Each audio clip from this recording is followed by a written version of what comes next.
y'all, welcome back to Bowls with the Bard. My name is Cakes, I am your host. This week we are talking with Elizabeth Ung about Zoom theater and AAPI equity in Shakespeare. Liz is a mixed-race queer Chinese-American theater artist who was born in the cultural hubs of what was known as the Cienega, now Southern California, is originally from the Piscataway, Conoy, and Susquehannock lands, colonially known as Baltimore and Washington, D.C., and is currently residing in Honolulu, Oahu, Hawaii. One of her Shakespearean dreams is to direct Timon of Athens through the lens of a woman of color, and when they are not having an existential crisis over Asian diasporic identity in art, Liz can be found living vicariously through the pets of their friends, playing nostalgically curated RPG video games, and of course, sleeping. I am so excited to share this interview with you, but first, as always, I got a little high and Liz enjoyed some sake.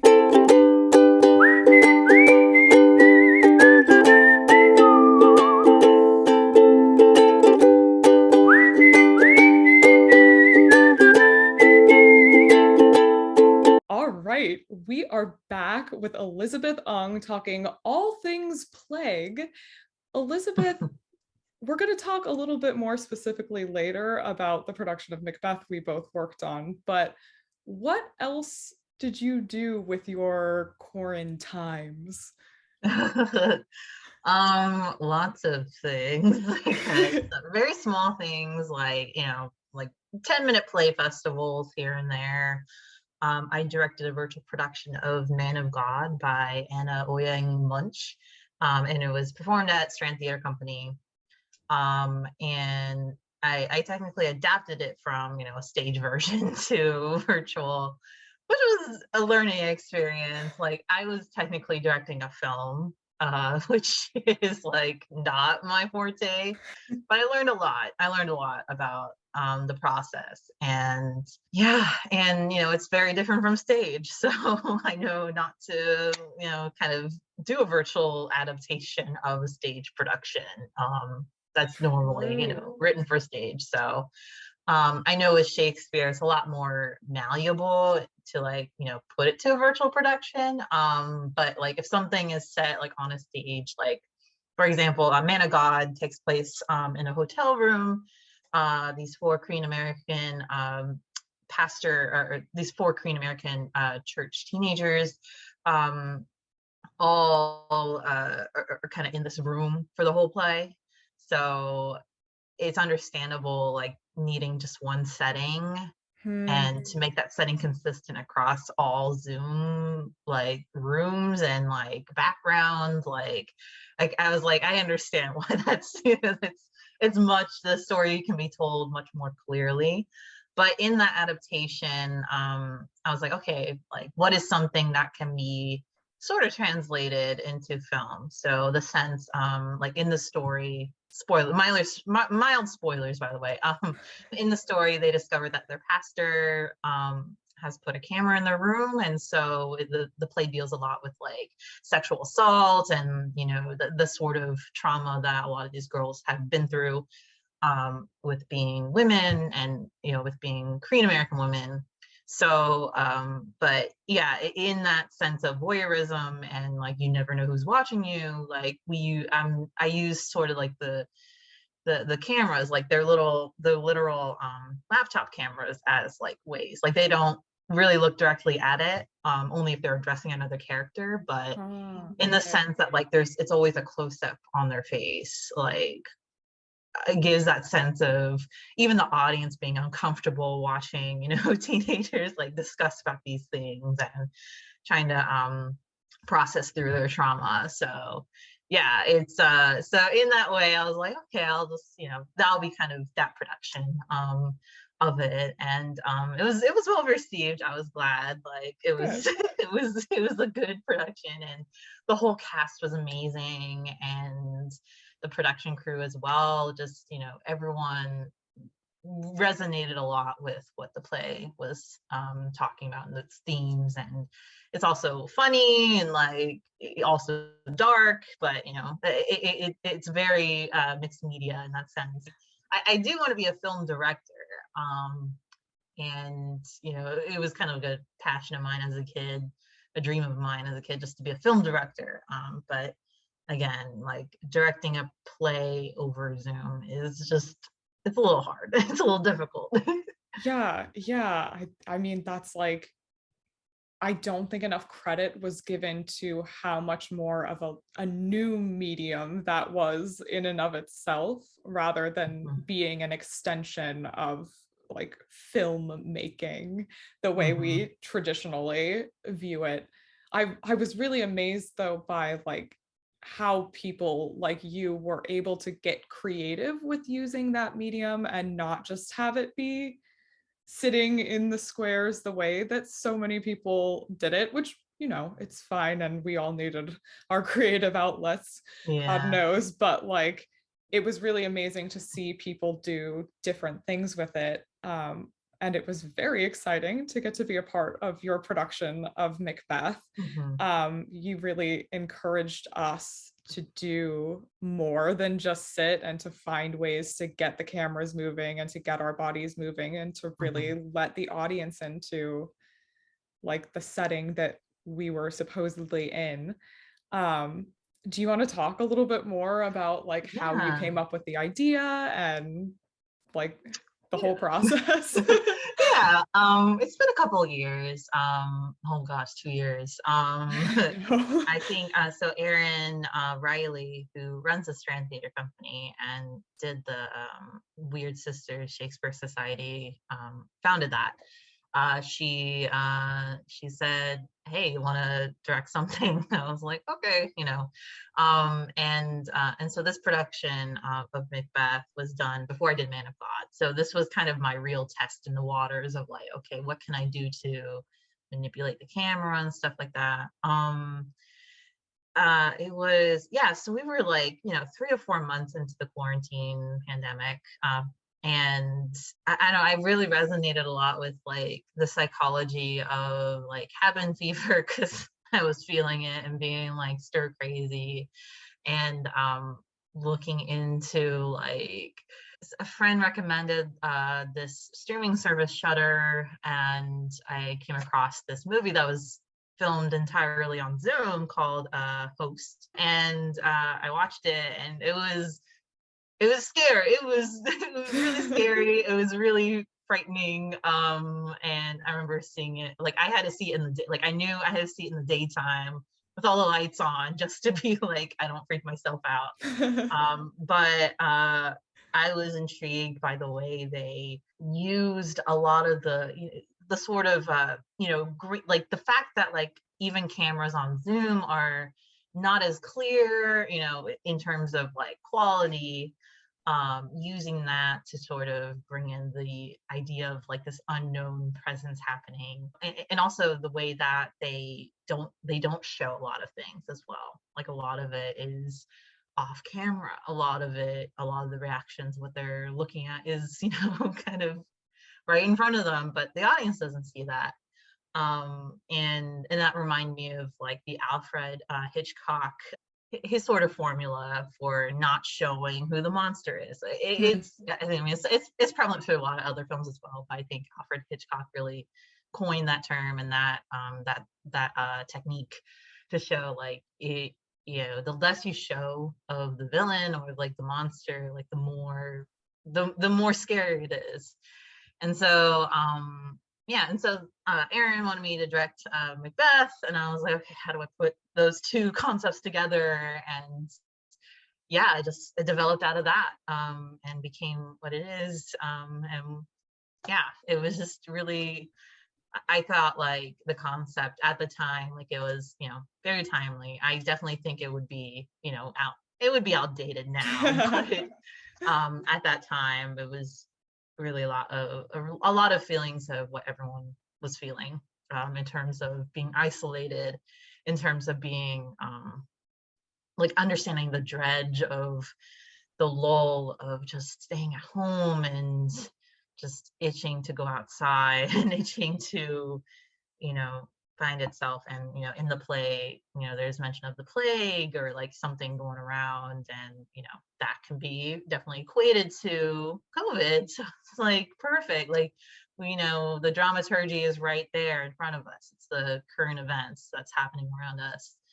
And in terms of it being on a college campus, I was intrigued a lot with I don't know why, actually. I think it was just because of who we had with the cast, and understanding that like a lot of us were younger. So I was like, okay, it's a college campus.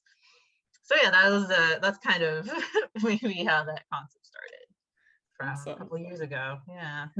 It was, I feel like it's going to be a very cool like time capsule piece to be able to Mhm. come back to every once in a while and be like, oh yeah, that's where we were. um it was thrilling to get to be a part of. Just Mhm. to I was one of the witches, and like one of the best parts of being a witch in Macbeth is that they're not in everything, so you get the opportunity to see what everybody else is doing. Mhm. And just like, I remember the first time Sierra did the outdam spot scene, Mhm. I was like, Yeah. oh, this is what this medium can be if you Yeah. have the imagination for it. Yeah. That is wild and amazing. So I'm grateful that you had that brainchild and that you encouraged us to play with it as much as you did. It was very exciting. Yeah. Yeah. Yeah, that scene in particular, yeah, I was really proud of just the way that came out, and especially with like hand sanitizer, like that feeling of just, you know, like there's like maybe a moment of time where like I was being conscious of like how many times I put hand sanitizer like on my hands, and even not going outside, like just that itself is so relatable. And I was glad that I was able to work with Sierra on integrating something like that. And going into the psychology of yeah, being, having cabin fever, being inside for so long, and especially with Bess, who played Macbeth, looking at the way that her character just is, looking at the power play that Macbeth wants to do, and then also realizing this relationship that they have with Lady M is so dependent on this, virtual, we talk about like being in Zoom rooms, different Zoom rooms, and it's an entirely virtual relationship. And everyone's so close together yet so far, because we try to make it so it's implied that they are zooming in different rooms, but they're like in the same living quarters, right? So that idea of like so far yet so near, really played into the paranoia, into the sort of like just, yeah, the paranoia, and um the ambition just to get outside. Yeah. Mhm. So Well, and it's wonderful how like life reflects the art then too, because I remember that period of time, like rehearsal was the thing that I clung to, because even if we mhm. were far, it did feel like, oh, I'm in a room with people for 30 minutes. I Yeah. have a connection. Like, thank God. Yeah, 100%. Yeah. All right. Well, the next thing that I wanted to talk about was, before this pandemic hit, I feel that there was a bit of a reckoning. Like, all of these artists and like crew members and producers, they maybe not the producers, but all of the people who I guess could be considered like peons in the theater industry kind of came forward and had elements of the industry they wanted to see change with this time that theater kind of had to be shut down. Mhm. And as we have come back, I think it's become kind of evident that most of those things were not addressed.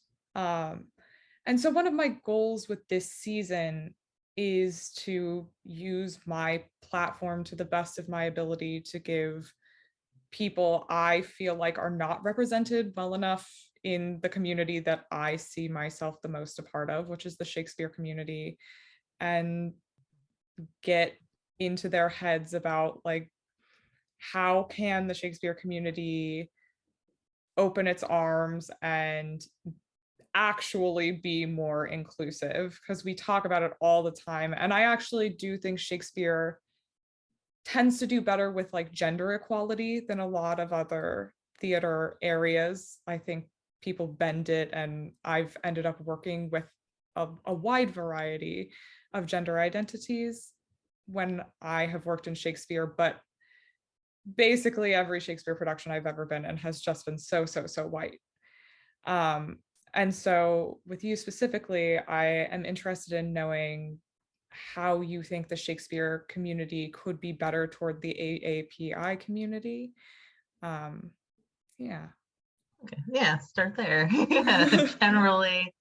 Yeah, generally it could be better. I think the main thing is accessibility to not just API communities, but to all non-white communities of color. And I think I've been lucky enough to see things or companies like Fools and Madmen and Art Centric, and even Chesapeake Shakespeare Company with their Black ensemble to cultivate plays that are entirely actors who are Black and brown, and to do productions as simple as that, and seeing that representation, especially for a city like Baltimore to be mostly a Black population, is like super important. But in terms of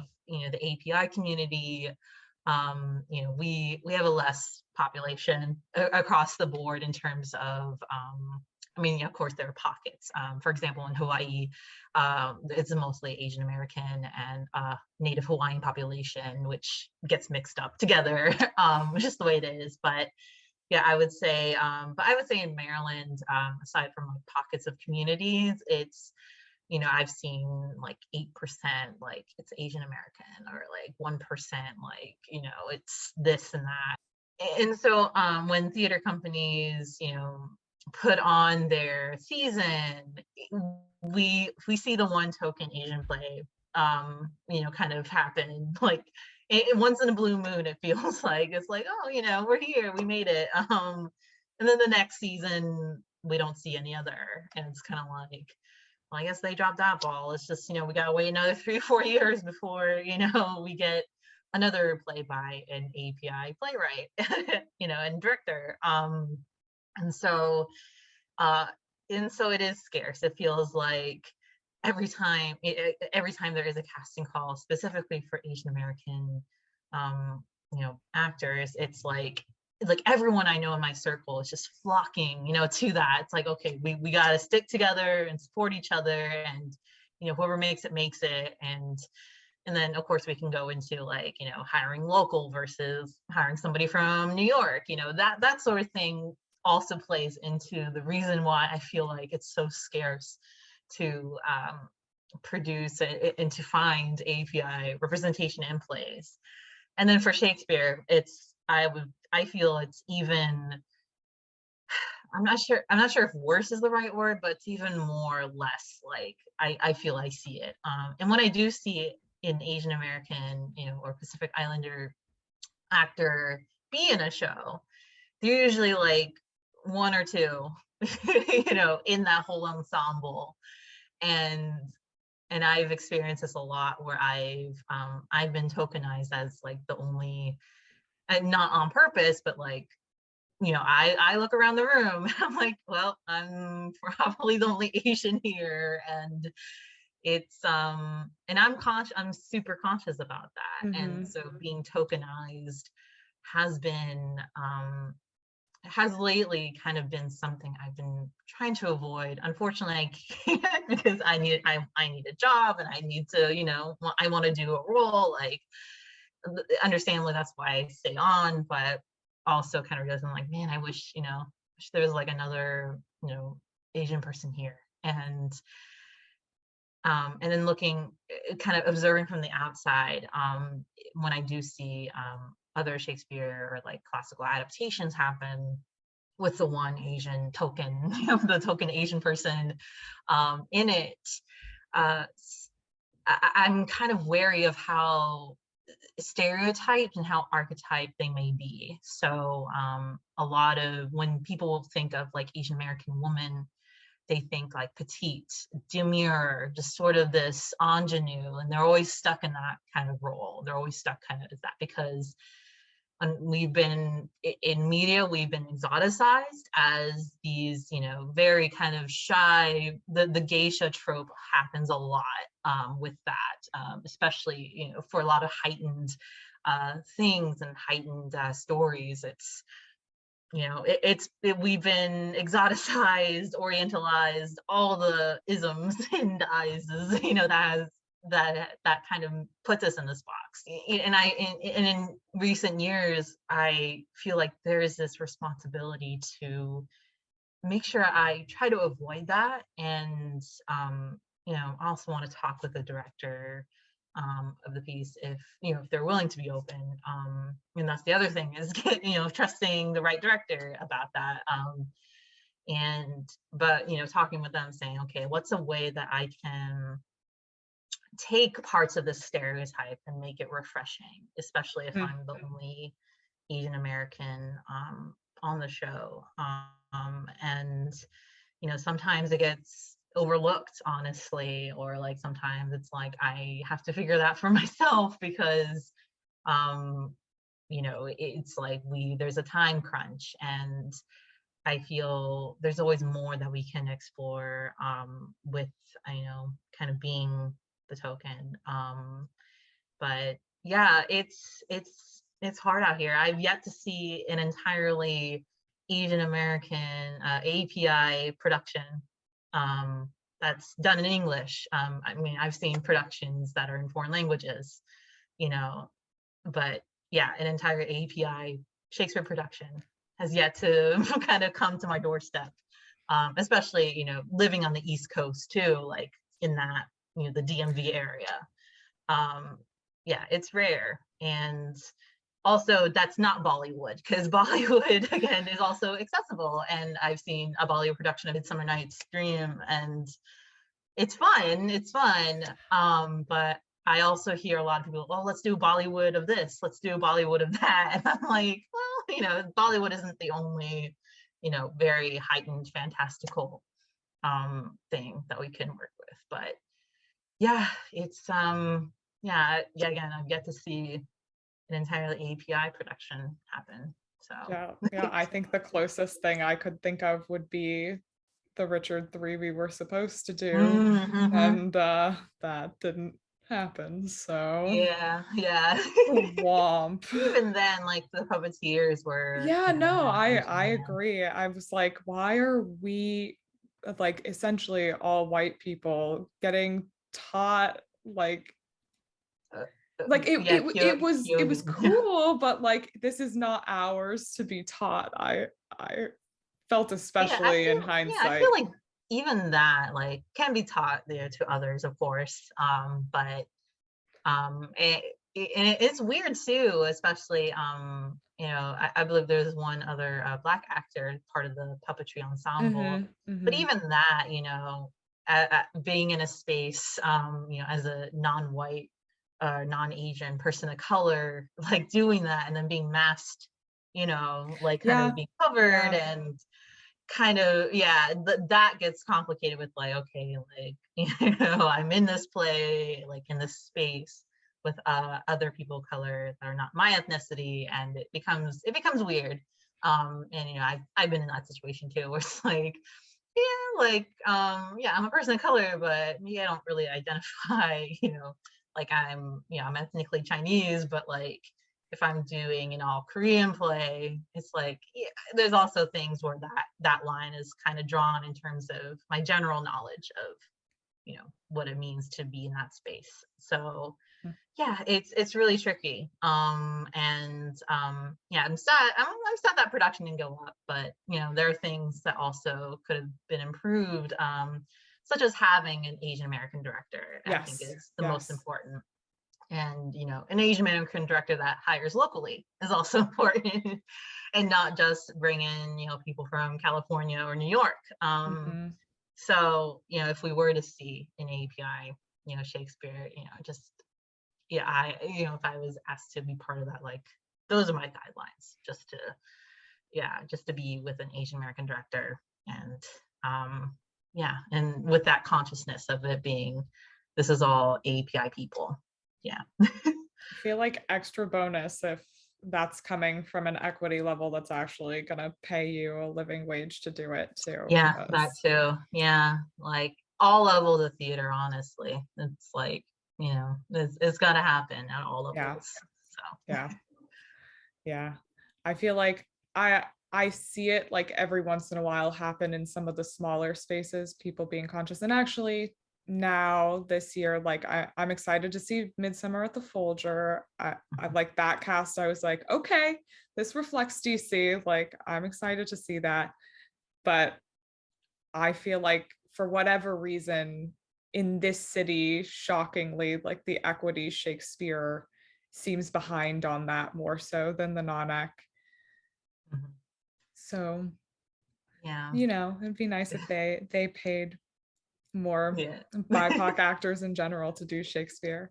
yeah, 100%. I'd pay good money to see that. Thanks. Yeah, yeah, totally. Yeah. Me too. Yeah. Yeah, but Um, we've got a long way. yeah. Because it also starts with, again, like the one, yeah, going back to what I said, like, seeing the one Asian play this season, like that in itself is so, like, yeah, that needs to also improve. So that's a consistent effort to showcase, different Asian playwrights, because there are tons of them out there. And the more exposure, that gets, for people, then the more it's like people, understand, like, oh, like they exist, like we exist around here. So like even starting, so I'm part of an organization, Asian Pacifica Arts Collective, which started in Baltimore a couple of years ago. Like it was like a weird thing where everyone's like, oh, like we were here this whole time. Like there are other Asian American like actors here this whole time. Like it's like, duh, of course. It's just, again, the exposure, the sort of, yeah, just the consciousness of like, yeah, like of course we're here. We just haven't connected until now. So yeah, so my hope is that, especially for the DC and Baltimore area, that more consciousness and awareness of us is consistent, and made more like we can do more than just being the token and all that stuff. So here, like I'm living in Hawaii, so here it's like we're everywhere. So I feel like I'm at home, like that's fine. But for my hometown, I think there definitely could be more improvement. Yeah. Yeah, I agree. And I guess thinking about that and looking forward to the hopeful future, what Shakespeare plays, roles would you be interested in seeing with like an AAPI influence, a Chinese American influence, like what have Yeah, you? it could be endless. Yeah, so I feel like there's a lot, because there are roles I also like I would love to play. Like my dream bucket role list is Timon of Athens. Ooh, okay. And I tell everyone this, like that's like I use that monologue all the time, and I was like, oh, Timon, that's interesting. Yeah, sure is. And I saw the fabulous production at Shakespeare Theater before the pandemic happened. Katherine Johnson in the title role, Oh, like mhm. that was beautiful. And I feel I've yet to see a kind of proper production of Timon with a woman of color in that title role, because there's a lot of layers when you see that representation of like a woman of color being Timon, like in this position of privilege, and then what happens when that is taken away? You become a marginalized identity all of a sudden. Like that production I would in a heartbeat like be part of, and play, of course. Yeah, but and I thought a lot about what are some more grounded representations. So, we think like, things like Hyogen and like no performance and kabuki, things like that, like could fit within a lot of the fantasy, Shakespeare, like Definitely. Summer, I guess, The Tempest, things like that. I feel with the right director and the right budget, like I feel that could be a celebration of in itself. But I also think about the groundedness of some other Shakespeare's, for example, King Lear. There's sort of a lot of this issue, especially with a lot of Chinatowns, with elderly abuse and caring for elderly. In a lot of Asian culture, East Asian culture, respect for the elderly is like a prominent thing, and worshiping our ancestors is a prominent thing. So putting King Lear in the context of like a family, like a Asian American family, with King Lear as this very elderly old man, I think could be compelling. And we put this context of an Asian American family into King Lear and understanding, not only the way that elders are being treated like in contemporary times, but this idea of American living versus like the traditional immigrants experience and the living that they had in Asia and like whatever ethnicity country they come from. I think could be a very compelling piece and could highlight that issue as well, and make it unique, so it's like not just only relatable but also like saying, oh, like that's a problem within my community that's being highlighted, and putting in this context of a classical piece, like that's so dope.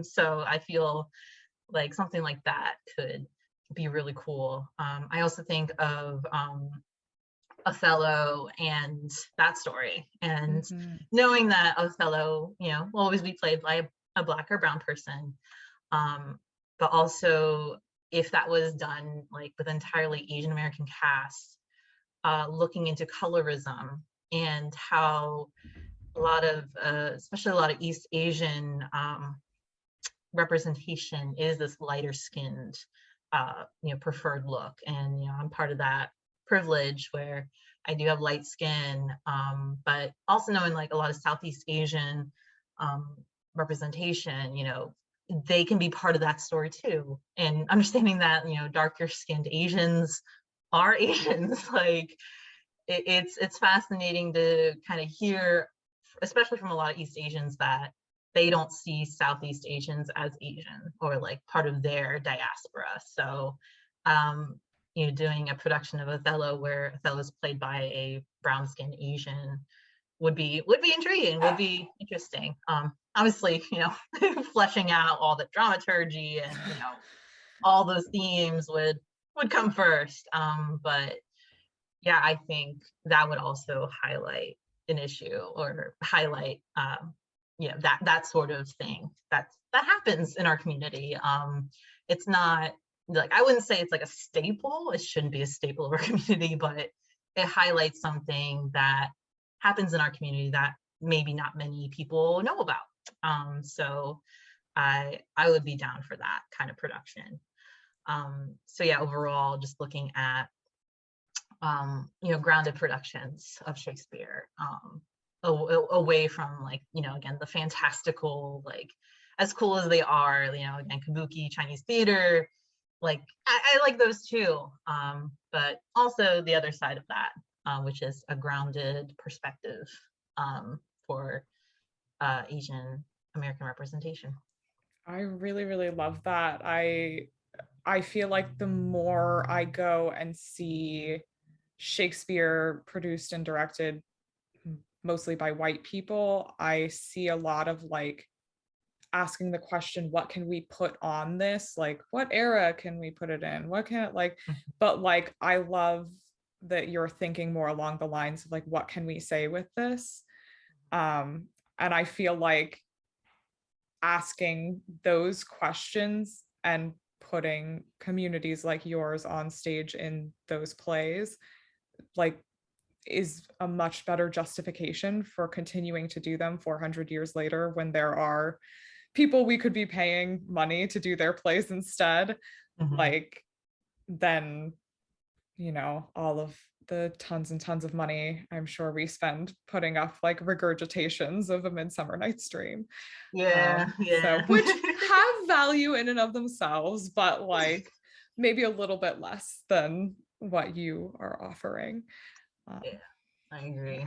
I agree. It's yeah, and it's also this idea of again putting us on the spot of being exoticized. I know a lot of Shakespeare's texts, you know, they stereotype France, like places like France, and it lends itself to the exoticism of, like, you know, Othello and like the Prince of Morocco, things like, you know, characters and stories and concepts like that. So yeah, so that's where, you know, a lot of directors kind of go towards and say, okay, let's heighten this so it isn't as serious. But I think, you know, Shakespeare should be treated as seriously, you know, if done right. And even knowing that, you know, Shakespeare himself, or themselves, I don't know, Shakespeare, I think, is a collective of people.